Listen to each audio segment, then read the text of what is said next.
One more time, today is Sunday, 22nd of August, year 2021. Today we'll be considering hold fast unto eternal life. Hold fast unto eternal life. Please let's pray. Savior of mankind, we thank you because you have given us eternal life beyond what man could give. We ask, Father, don't let us lose it. Help us to hold fast unto it and give us grace to stand even and abide in it. Thank you, Lord. In Jesus' name we pray.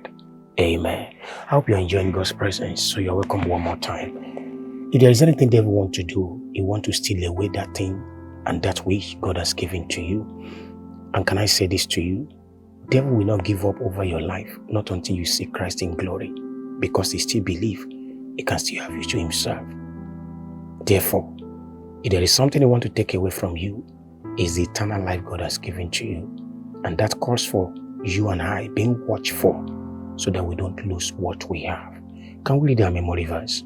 It is from the book of 1 Timothy chapter 6 verse 12. 1 Timothy chapter 6 verse 12. The Bible says, fight the good fight of faith.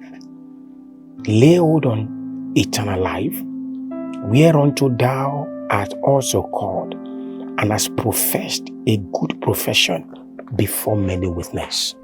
Now let me start by saying, when we give our life to Christ, it is done publicly sometimes. It is done in the open space sometimes. You know why? We want people to know that our identity has been changed. So what happened? We left a kingdom to a new kingdom, and the owner of the first kingdom is never happy seeing us leaving the kingdom. So he wants to do everything to get back, to take us back to the kingdom. But we too will do everything to remain in the light, because no man ever tasted the light will wish to go back to darkness. You know what happened?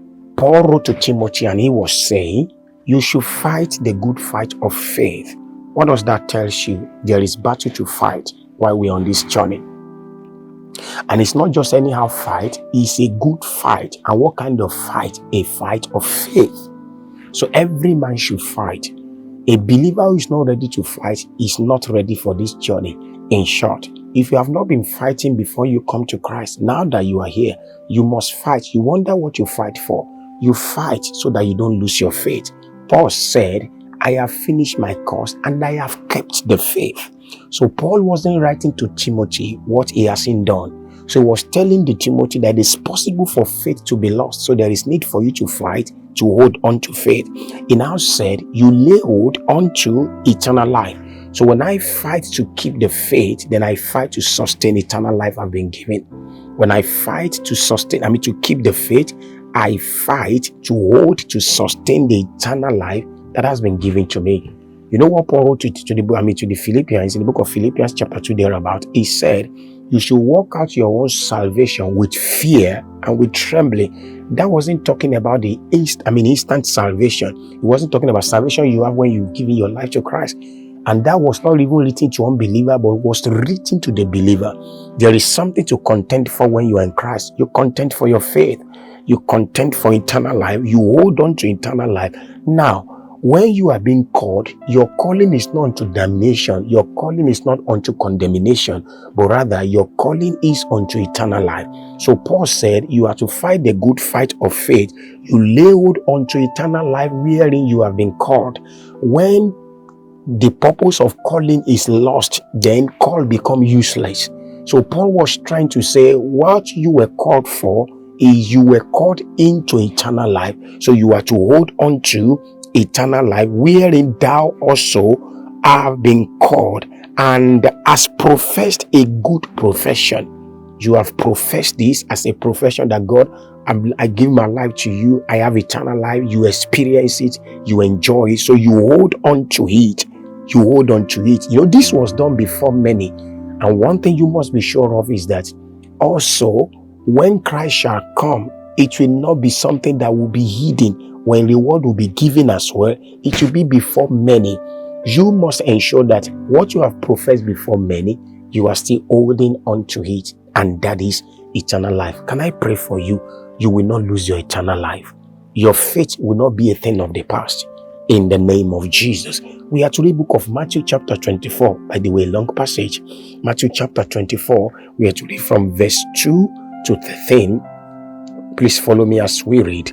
Matthew chapter 24. We are to read from verse 2 to 13. Jesus was actually speaking here. What did he say?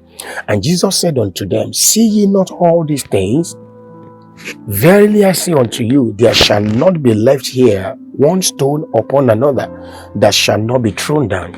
And as he sat upon the Mount of Olives, the disciple came unto him privately, saying, tell us, when shall these things be, and what shall be the signs of thy coming and of the end of the world? And Jesus answered and said unto them, take heed that no man deceive you, for many shall come in my name, saying, I am Christ, and shall deceive many.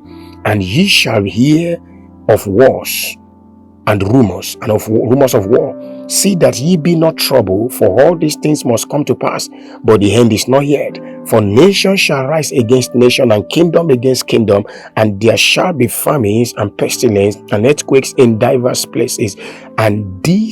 And all these are the beginnings of sorrows.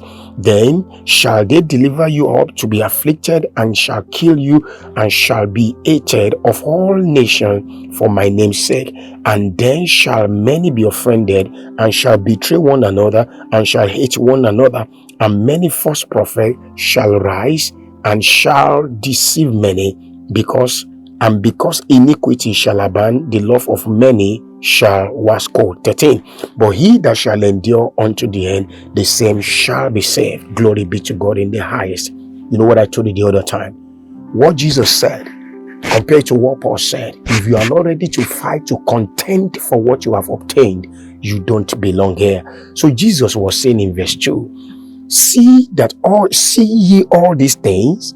Verily I say unto you, there shall not be left one stone upon another that shall not be thrown down. Everything you see around, the godliness of the world, the things of the world, very soon everything is going to melt away. But there is something that will remain with man, and that is eternal life that is in man.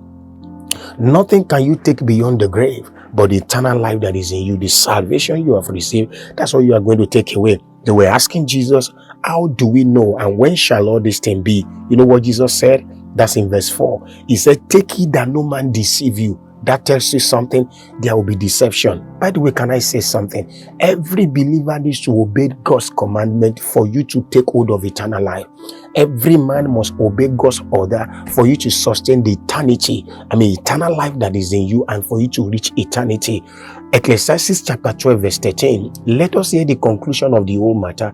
Fear God and keep his commandment. Having said all, fear God, keep his commandment. You obey what God said. Now, Saul lost the eternal life he has, in court now, because he disobeyed the Father. Many believers today obey one part of God's word, disobey the other, and yet they think they can sustain eternal life in them. That is not possible. You just have to obey what God said. You obey whatever he asks you to do, you do. That's what you are to do. So he said, take it that no man deceive you. There is deception now. We can't just deceive ourselves. There is deception here and there. In short, it takes a discernment of spirit to know what is true from almost true. Some things today looks like truth, but they are not the truth.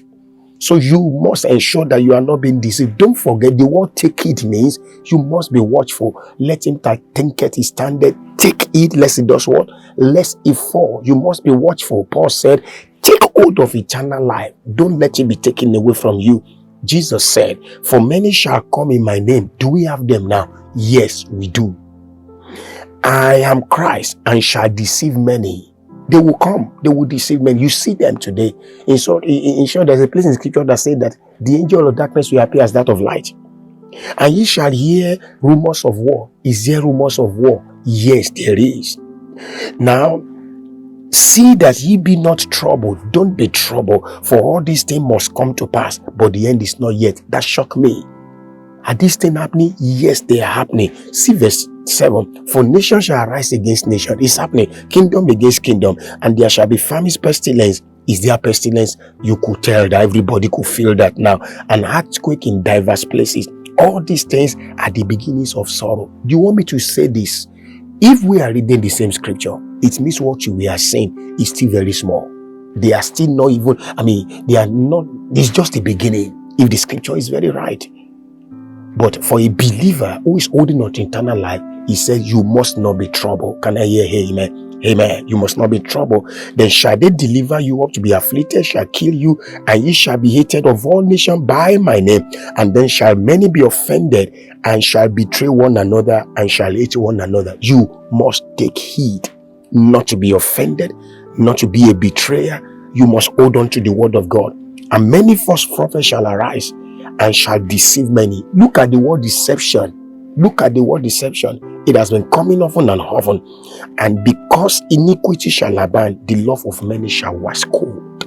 And what happened when love was cold? Eternity is no longer in mind or in view. Love will wax cold. People will lose their stand in God, and they will no longer hold unto eternal life, because iniquity shall abound. But he that shall endure unto the end shall be saved. You know what I want to tell you? There is a place of endurance while we're on this journey. You just have to endure. Please, what do you endure? You endure what is painful. You endure tribulation. You endure persecution. You endure loneliness. You endure when you are the only one that is standing for the truth. You endure when you are saying the truth and you are being paid for it. You endure. In all these things, we are more than conquerors. There is no salvation for men who cannot endure. So you have to endure. Hold on to eternal life so that you can make it to the end and you shall be saved. And you know what happened? Obedience is the key. Whatever he asks you to do, it is what you must do. It is what you must do. It is what you must do. You cannot be disobedient to God and you expect you to hold on to eternal life. We are to pray this morning. The Father, the Father, please give me the grace to be perfectly obedient to you in all things, that I may have eternal life in Jesus' name. One thing about Jesus is that you just obey whatever he asks you to do. You do. If you have not given your life to Christ, that is the first point. And if you have done that, tell him to please abide with you so that you don't lose what you have had. Please pray to God. Help me to be obedient. Help me to hold on to eternal life this morning. Thank you for this moment. Thank you for every time of the day we find ourselves. Be exalted in Jesus' name. Please bless your word in our heart. Don't let us lose that which you have given to us. Help us to hold fast onto it. Thank you, dear God. In Jesus' name we pray. Amen. Please don't lose what you have. God will strengthen you. God bless you.